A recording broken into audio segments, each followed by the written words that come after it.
main challenge in this case, working all together? I don't know. I will have to try and see. I don't know. It's the characters. I think what Zena said. I think maybe it will help a lot. It helped us a lot. Me and Zena, is what she said, is that dividing the work and knowing each where the last. Here is my last word. Here is Zena's. We go by her word. Yeah, we have to divide the work. You cannot have it, and I think even the big businesses, I think this is how they work. So nobody steps on somebody else's foot, and especially when we have meetings and we have stuff. This is why I was laughing when Zena's talking.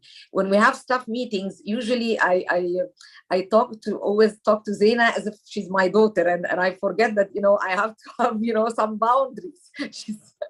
She's not my daughter here.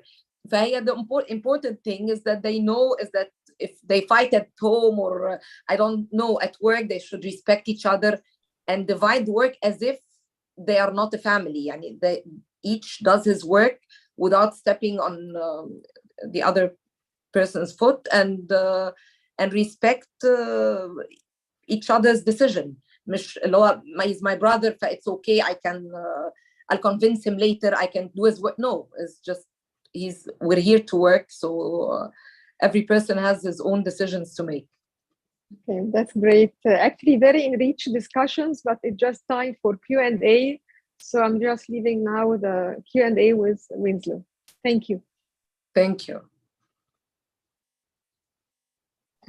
Well, thank you for that discussion. It was fascinating. I mean, there's so much there. And so now what we're going to do is to I encourage those who are watching to use the Q&A, because we want you to engage, and because there's so much that both Zena and Heva can share in terms of family business. The first question comes from the point of view of, with mother and daughter, there are cultural values that are different. And the language of the younger generation is different than the present generation. And so in terms of how do the skills of the youngsters change its definition to customize to our time? And so I'll read the question. So the question is, how can fashion be used to bridge cultural gaps between generations in general in society? I'll answer that. Of course, we have this challenge every day, and also always I think it's been like this forever in fashion, is that always the young generation affects more the fashion world. People, you sometimes find older women or older men, and people, they like always to look up at how the young people are dressed, what they are doing. Sometimes actually it becomes too much. You find like middle-aged women trying to look like young people. So usually the young generation affects more fashion, because it's new, it's trendy. All these words are very much young. So it's always people look at the young generation, what they like to wear. Even kids look at the teenagers, look at the 20-year-olds, how they dress, the models. Now they started incorporating the different body types, so it's not only for the model size woman, it's also many sizes and many ages. They try to do that, but it's always between 20 and 35-year-olds. This is always the age of fashion, as they say. But some people, but for the older generation, they say, okay, we cannot be dressed like this because we have to respect our age. But it's not always.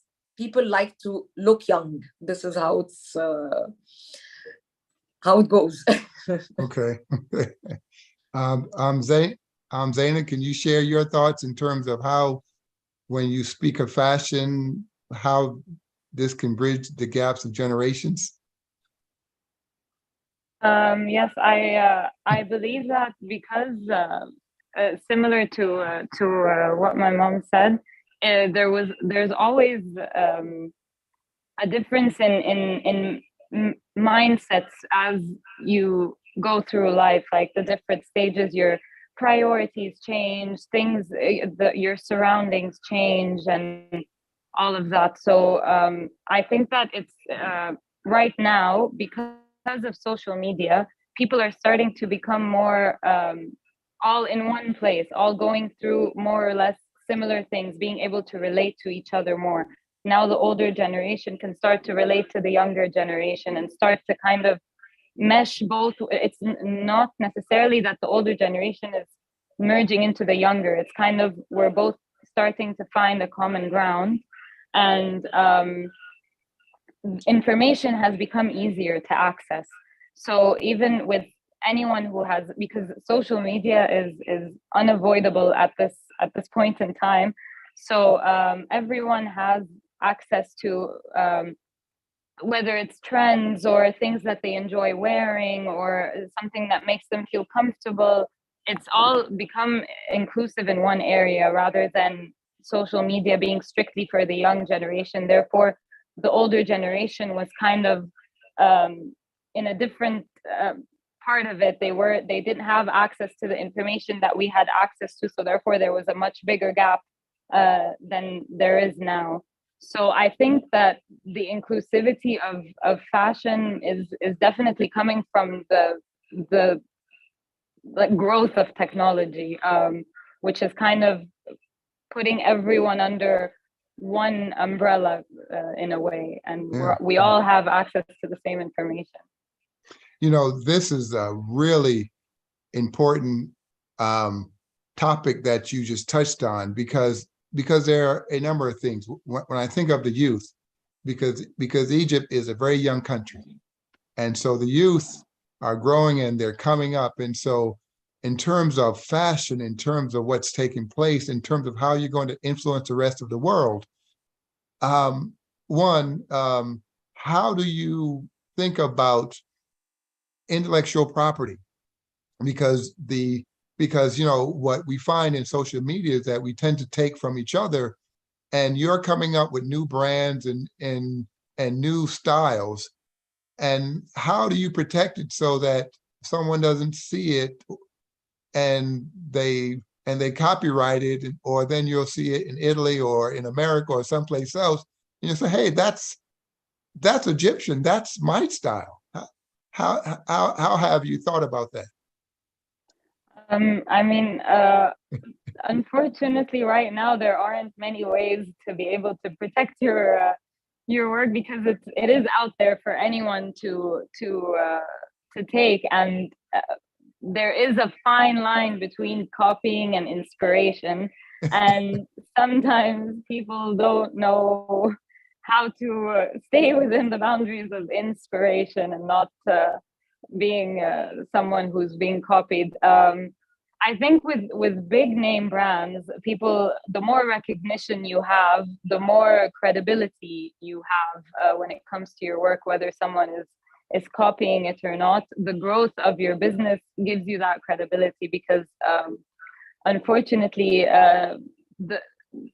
the law will not always be able to protect you. So therefore you kind of have to know when to accept and when to be able to just focus on your craft and do what you know how to do, and if you are able to see other people doing the same thing, then I guess imitation is the sincerest form of flattery. So until we can kind of find a way to stop it, we have to accept it and also be able to allow people to get inspired by the work that they see and the craft that we put out. At the end of the day, we want to give people the ability to be as inspired as they could by startup businesses, local brands. So yeah. So if I'm a customer and you make something for my family or my daughter, my wife, could I specify that I want that to be an original? So that you're not making it for someone else? Yes, of course. We always give them the option to choose whether they want this design to be one of a kind, strictly to them. But if but there, then we would have certain ways to protect that, so we wouldn't post it on social media, because then someone else can take that photo and give it to another designer and claim that we designed it, for example. And it's there's a lot of it's very risky situations that we need to find a solution for. So therefore our solution would be, okay, so we will avoid posting it on social media. We'll do everything that we can on our part to make sure that we give you what we promised to give you, which is something that's one of a kind, something that hasn't been done before. So that's basically how we try to weigh it. Okay.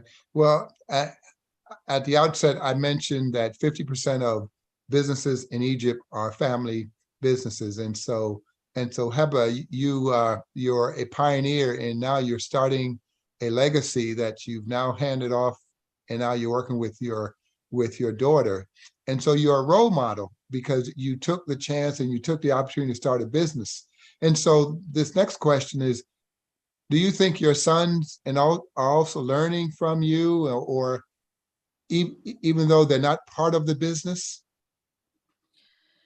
I hope so, because I hope they are learning, because that's the most that I wanted to teach them is work ethics and commitment to your job and commitment to your work. And because this is what I've been taught from my dad and my mom as well. It's a commitment. It's not that it's my own. A lot of things come under that. Not that it's my business, then I can wake up whenever I want and come whenever I want, and maybe don't show up and have like a million assistants, and it's my own business, let's have fun. It's the opposite. It's quite the opposite. And also to show them how I'm able to deal with people. And this is I worked for 3 years in my career with my dad and his business as well. He always used to tell me, I wanted to see how I deal with people, how I deal with customers, how I deal with employees, how I manage the place. And then you can take it to another, if you want to have another business later in the future. But definitely you learn with your parent in their business a lot of skills that are not taught in school. The commitment and work ethics and how to deal with people, how that you have an employee, you're not like screaming at your employees all the time. No, you have to have how to have a system, how to organize yourself, how to have everything organized. That's very important. So a lot of ethics can be taught, and work ethics can be taught to both my sons. And this is what I told Zena when she came to work with me, because she actually does freelance job, and she does work because her work allows her to work with different people, not only with my brand. So I always used to tell her in the beginning that here you will be learning a lot of things that will help you, even if you're doing something else. You're not here only, or not in the fashion business or the fashion house only. No, this can help you even if you're working with someone. You see, what do we expect from our employees, what we need them to do, what we suffer from, what are the weaknesses of some of the employees, and how do we suffer from them from it as a business. So when they come, and even if they decide to work with someone else, then they know why things are done the way they are done, and why they're asked to do whatever they need to do. So I think that's very important. And like what Zena said, and I mentor her, the most that I mentor her in is how to deal with people, how to deal with her employees, how to talk to them, how to set a meeting. If there is something that's bothering me about a certain employee, how I address it in a meeting and how I talk to him and how I correct him, how I solve problem solving. That's very important, how we solve our problems. If we encounter any problem, how to solve it. And I actually learned from them. By the way, I learned from them a lot because they have a certain mindset that definitely my generation can learn from it. So definitely I learned from them as well a lot. Yeah. Well, you know, there's a whole focus on entrepreneurship. As you know, their meetings, their conferences every day that takes place, and it talks about entrepreneurship, and you can be an entrepreneur and you can make it happen, but you have history and you're doing it and you're growing your business. What advice would you give to a young woman entrepreneur or someone who's in college, or better yet, what advice would you give to your younger self, that if you were to be transported back in time, what would you want you to give to yourself? What should you have been told when you started the business? I've been told a lot of things that I discovered that they were right as the years pass, and I always tell someone who's young and wants to do the same thing, and I always tell people that it's not easy at all, and it's not about only having the resources and the financial resources. It's about commitment, very much about commitment, about that you're ready to have when you work in a job, you go work from 9 to 5 and that's it. But when you have your own business, you have your mind and things you're thinking about, and you have to prepare for things 24/7. It's not the easy way out. I just make sure to let someone who's asking me, who's younger person, is it's not as easy as you think. And also I tell them, this is why I like to give always Zena the experience, is tell them, not the first thing that you do right after graduation is like open a business. Work in a similar business, try to learn. And that's the problem we have in Egypt, especially in the fashion industry. We don't have here Chanel where I can work and learn and then go open my brand, my couture brand. We don't have this. It's all small businesses, either families or individuals, but we don't have large couture houses, especially for in my area of evening and bridal and so on, where young people can come and learn and see how it works and then go open their new business. But if you have this chance, you better do that. You better go learn in the field where you want to start your business.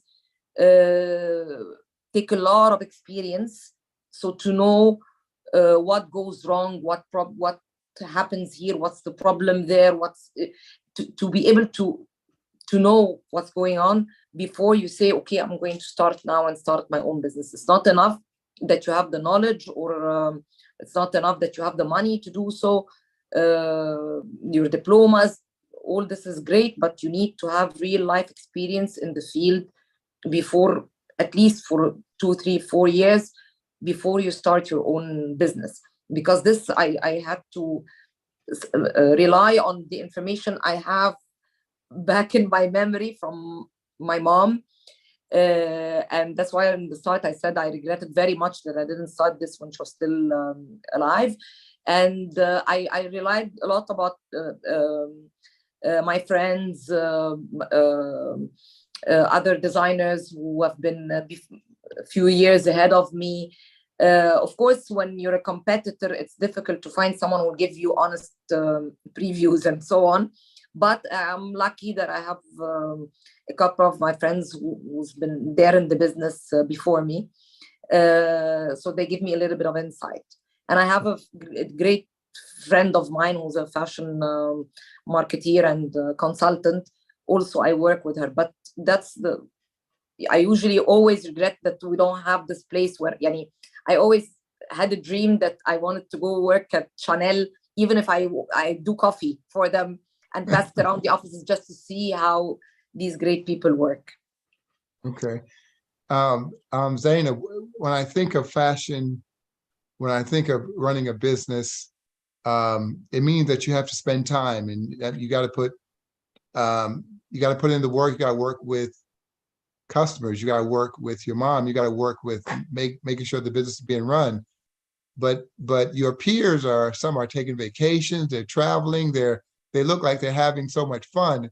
How do you have the foresight to say, well, my time will come. I need to put in the work now, because it's more important that I build a good foundation. Yes, that's exactly what I tell myself. I always tell myself that I'll be able to enjoy life later. I work hard now, so I can have fun later, and it's easier to kind of do the heavy lifting when it comes to learning and giving up vacations and all that. It's in my opinion, I think it's easier to do that now than to do it down the line, because I don't have the big responsibilities of someone who's an adult, like someone who's in their 40s, for example, who has a family, who has kids, who I might not have the time that I have now later. So I need to take advantage of the fact that I have the time now to be able to put all my efforts into work and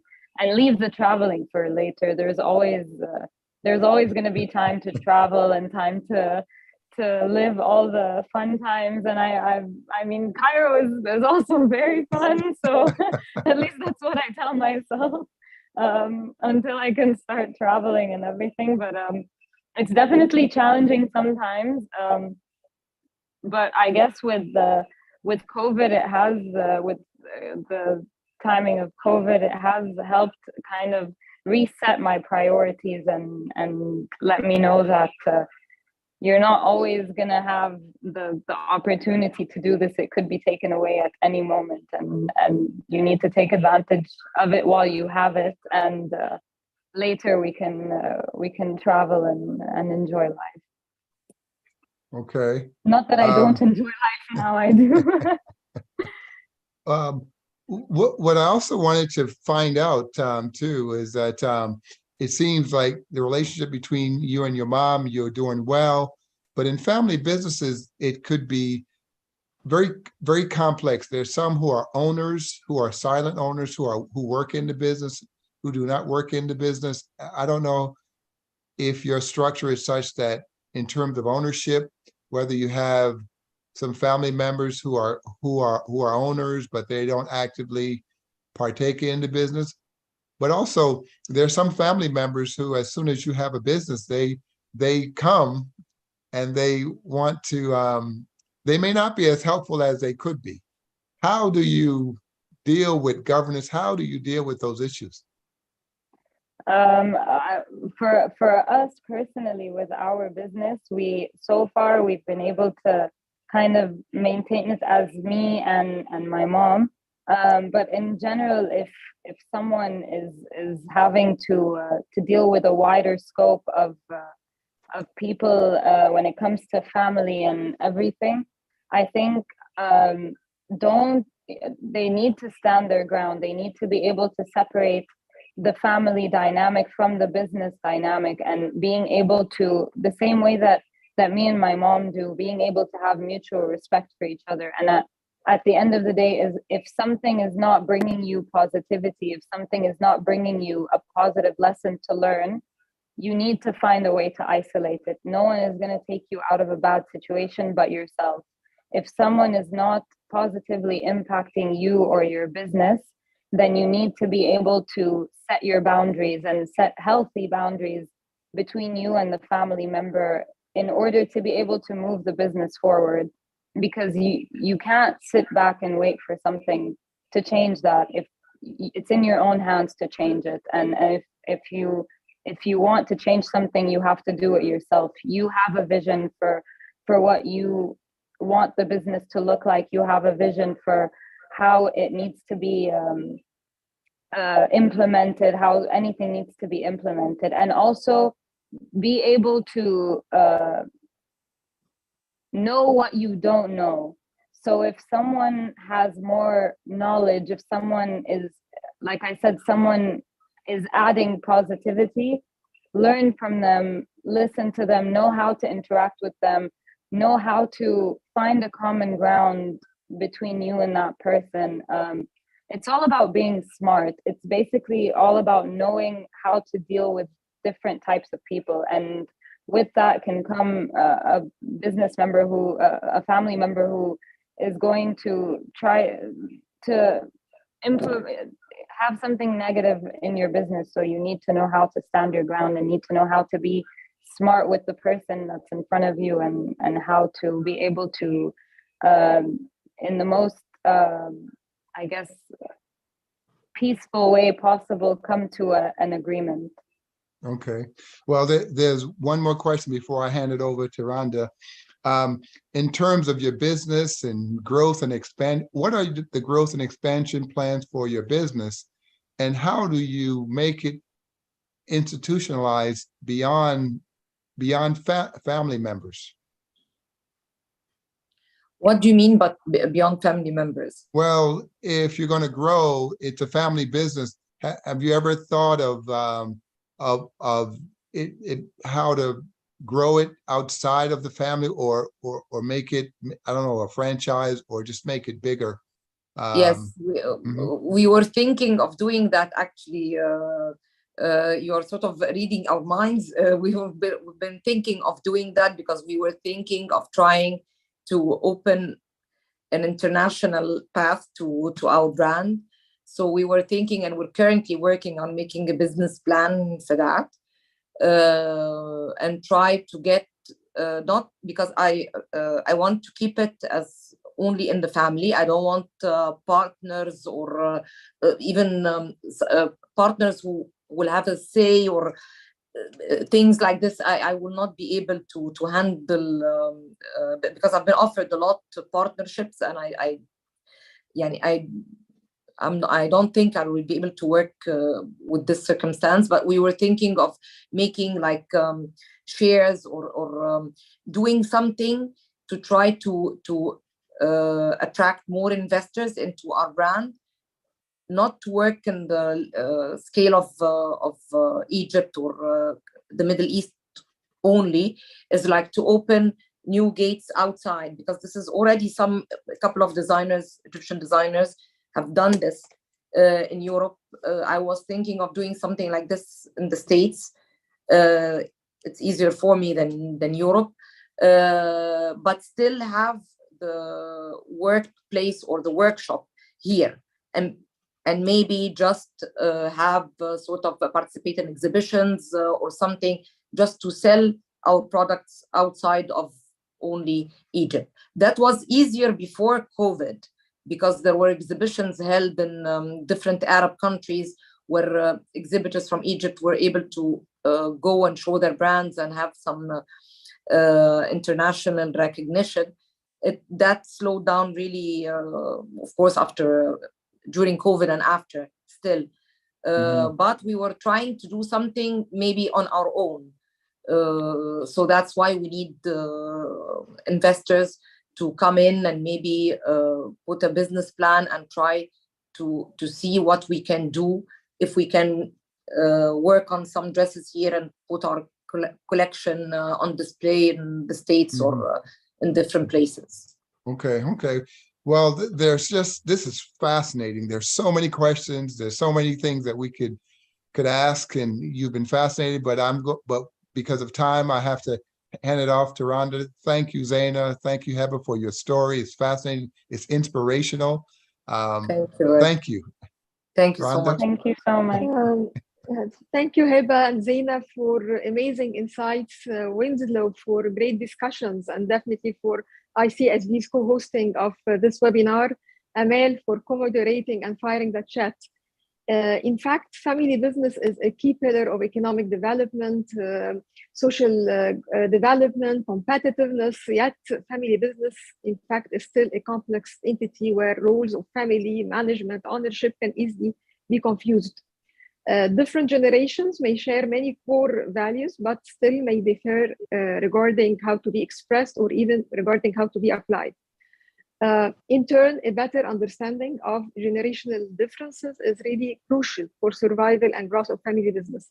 The alignment of strategy and family business governance with family members' goals is also essential to overcome the challenges of balancing personal and business needs, adding to ensure family business sustainability and growth. At AUC School of Business, we actually aim to provide a unique opportunity to interact, to connect with leading researchers, practitioners, and academics to advance knowledge and research regarding success models and best practices for family business, adding to explore challenges, opportunities for business, family business development and growth. Thank you all again for great insights and constructive discussions. Looking forward to more future collaboration with ICSB on the theme of family business. Thank you all our audience joining us online from around the world. Let me remind you as well that a recorded version of this webinar will be available. It's just the start. So many to come, so many webinars, activities, events related to family business. So stay tuned. Thank you very much. Thank you.